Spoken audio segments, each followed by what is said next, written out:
Hello, I'm Jessica de Koninck, a poet who lives in Montclair, New Jersey, and the author of the full-length collection, Cutting Room, published by Terrapin Books, and the chapbook, Repairs.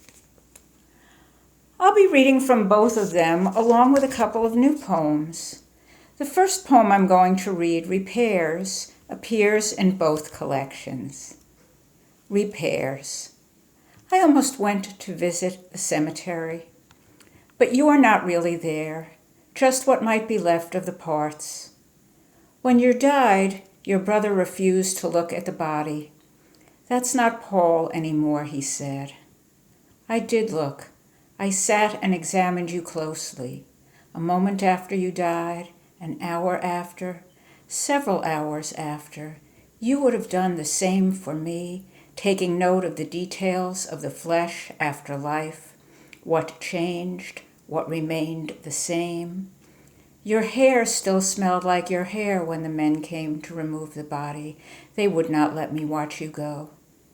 Instead of the cemetery, I went to Home Depot, since it's on the same street but not as far away.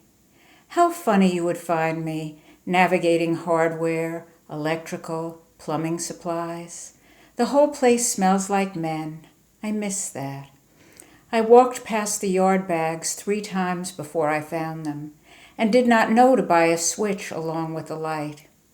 How you loved meandering the overstocked aisles, inspecting the intricacies of toggle bolts, checking lumber for knots and warping. It's my turn now. I am becoming accomplished in the small details of living alone. I have learned to shim a table, tighten a faucet, drill a hole. The next poem I'm going to read also appears in Cutting Room and was later featured on Verse Daily. Evolution.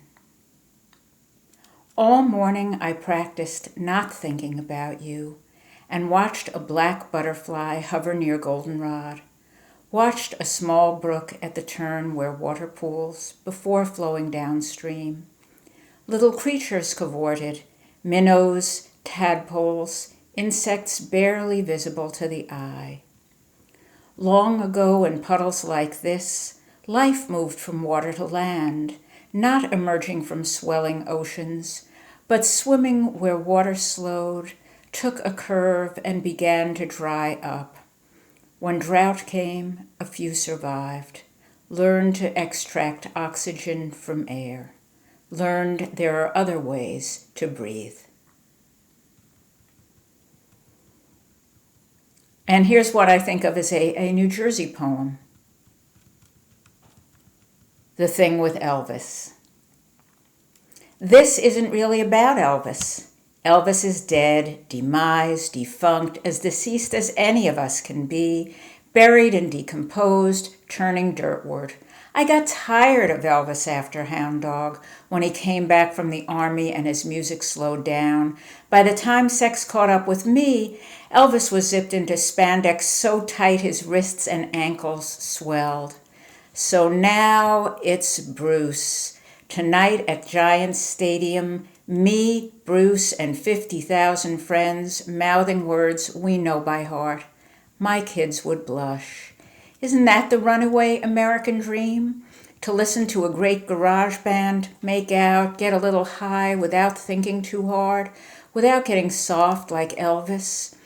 Max Weinberg smashes his drums. I like that. I like sidekicks, backup players who keep the groove going without spotlight or giant screen. Easy in this crowd to forget they're really there. I watch him scan the band. Yes, Bruce has still got it and says so, grinning for the camera and egging us to beg for one more encore while Max crashes cymbals, stomps pedals, kind of looks like someone I might have dated in college. Or what that guy would look like 35 years later if he still looked pretty good. Almost everyone here seems my age or older. The thing with Elvis, the man could dance. His hips were magic. Bruce just keeps rocking, never goes acoustic, never Nebraska. The crowd pulses, not like Elvis. Max is alive, Bruce is alive, but I don't get to meet them. They stay on stage. I take them on faith. I rely on binoculars. My seat's level 3, row L. They could be ghosts, like Elvis, flickering matchlights of my imagination, though no one, I think, has left the building. And the next poem is titled Jerusalem. Jerusalem. Not the vestiges of wall pressed with paper prayers, not the temple, the dome, the rock, not the line for women, the line for men, not headscarves, not orange groves, not the Arab quarter, the Jewish quarter, the 12 stations of the cross, not the cross, nor wood, nor nails, nor the monastery in the valley across from the Knesset, not Yad Vashem, nor the 6 million, not Ishmael, not Isaac, not olive trees, not land, but a quiet booth at a diner in Maplewood, New Jersey, a bowl of soup, a buttered roll, a cup of tea.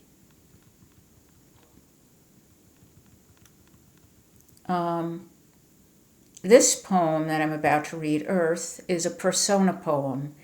It's a response to the question, what does the earth think, or how does the earth feel in times of climate change? Earth. Dripping, naked, her child rose from the waters.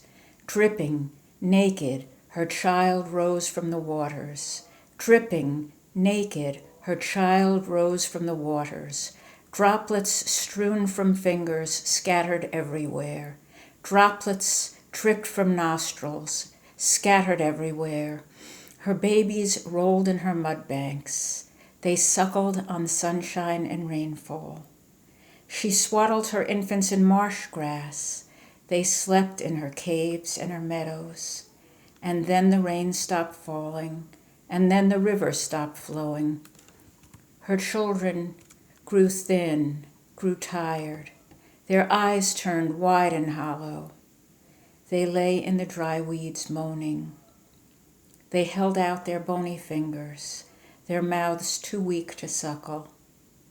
They died with their eyes open. She raked them away like dry leaves. There was the sound was like footsteps or laughter. There was no water for tears. And now I'm going to read a few new poems. Because I'm making this recording in the time of COVID-19, I thought I would first include one of my COVID poems, with thanks to the great New Jersey poet William Carlos Williams. Spring and the virus and all. Suddenly the sun strikes the sexy magenta lips of the azaleas that have come into full bloom, and the daffodils lift their open mouths to drink in warmth. Peony stems push through the almost naked ground. I stand at the window near the lake. No one walks around. 2 azalea bushes, long dug up and gone, guarded the front door of the house where I grew up. Their blossoms were the color of salmon flesh, but I thought them terribly ordinary. Just 4 days ago, I visited my mother thinking, who knows when I'll be back again. She said with impatience, you know this is God's work. Her lucidity from within the clouds of dementia startled me, but I'm not sure what she meant. Of course, my mind turns to you, Dr. Williams, driving your daily rounds, when doctors made house calls, writing poems on prescription pads. Tuberculosis still kills people. Other things do too. On the lake, other things do too, new things. On the lake, outside my window, that one ordinary blue heron dives for fish, while the rhododendron buds strain to open. The next poem I'm going to read is Good Humor, which takes place in the past and the present. Good Humor. I hear the tune before I see the white truck. Mom, I holler, the ice cream man, and my mother wraps a quarter in a paper napkin, tosses it out the kitchen window of our apartment 3 floors above so I can buy 2 cones, one for me and one for Benji. I still know all the words to that jingle. Now, on good days when my mother agrees to take off her nightgown and put on some clothes, I take her to lunch at the local diner. Her order the same each time: soup, a fish sandwich, and a dish of vanilla ice cream. Then she offers to pay, though she's stopped carrying a handbag and cannot do arithmetic. How much is it, she asks. $5, I tell her. She says, I'll give it to you when we get home. Don't let me forget.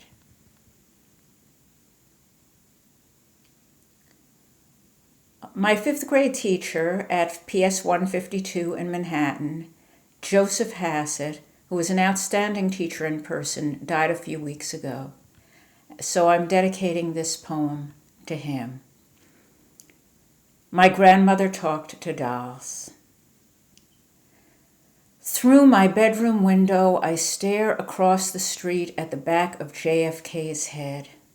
Rather, I stare at a place in the park where a pedestal holds a weathered bronze bust.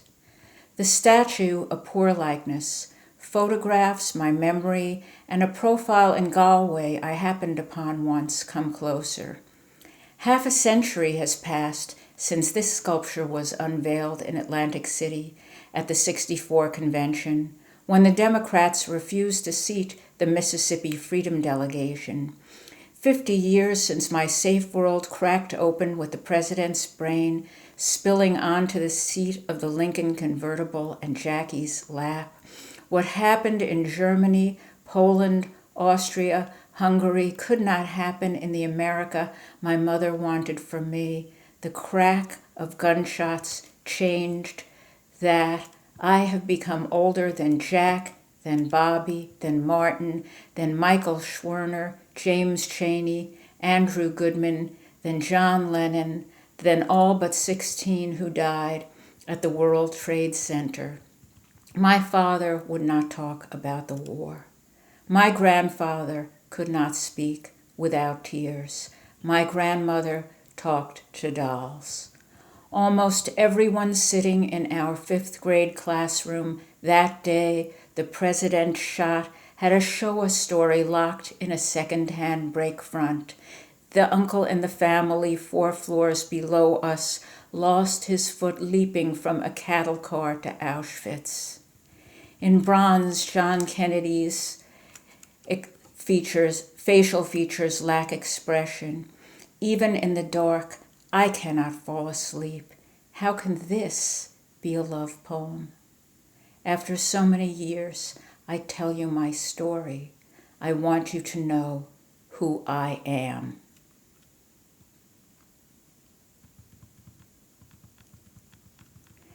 And I'm going to close with this poem, After Babel. There is a common language I cannot master, though it was my first. English came second. I do not know the nouns of this language or its syntax. I cannot conjugate its verbs. But rivers speak it, as do bones, and bottles left for recycling, the geese in the lake, screen doors, peach trees, ambulances, trolley cars, and kettles. It is there in the static of stars. But I remain dumb. If I could speak this tongue, if I had its vocabulary, if I knew its tune, I could tell you, and you would understand. Thank you so much for listening today. My book, Cutting Room, is available at Amazon or directly from Terrapin Books. Thanks again. Bye.